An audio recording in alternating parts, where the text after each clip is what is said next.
When I was little, I was interested in things, all sorts of things. I was the one that my mom said I would come home from the creek with the pollywogs in my pockets. I was just curious and interested and being who I was.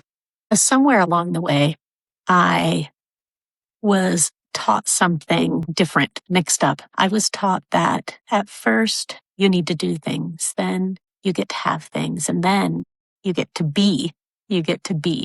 I was in my early 30s. I wanted so badly to show my parents that I had things, and then I would feel as if I was something. And so I paid for a trip for all of us to go somewhere.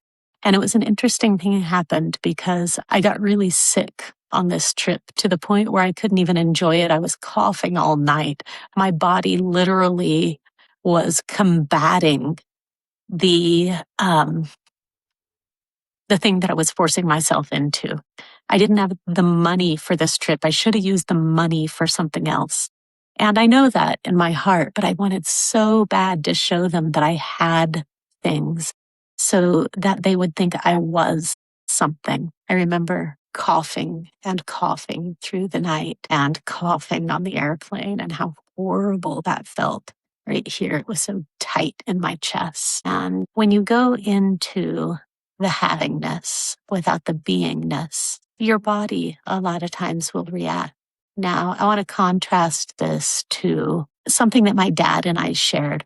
My dad and I were always interested in animals, and the love of that cost nothing. So whenever I would see my dad, even as an adult, he passed away a few years ago. I miss him so much, but whenever I would see him, he would always have a story for me about some wildlife that he saw. There was a bobcat out back, and it buried its prey and it's come back every day for a week. Or I would tell him about the herd of elk that I saw when I was driving up to his house. And it was simply a shared love that we had and that we connected over. We were just sharing our beingness, and that joy, that interest, that connection, that's who we were and who we are. And to share that felt so good with him. And really, that's the first step, is the beingness, the being, what you love, what you connect with, what you get joy from, what you're interested in and curious about. That's your beingness. And it's an interesting thing because straight from that flows doing.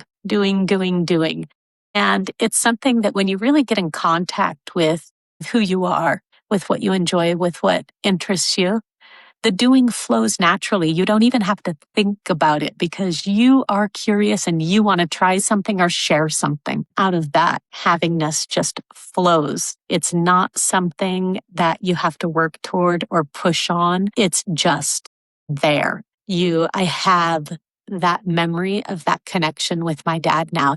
That thing that I was trying to push with the vacation that I couldn't afford is something that I actually already had in something that cost me nothing. Being, doing, having. They flow together. It's a circle, and it's a circle that you're going to keep experiencing throughout your life. And once you understand that being is the beginning, it gets so much easier. This is the kind of thing that we work through in the Attuned community. And it's the idea that life is not a ladder with levels. It's not something you're going to conquer. It's something that you're going to experience and keep going through and keep getting interested in and enjoying and having it flow. And it's an absolutely beautiful process. If you ever are interested, come join us there. I love you, and I hope you're having a wonderful day.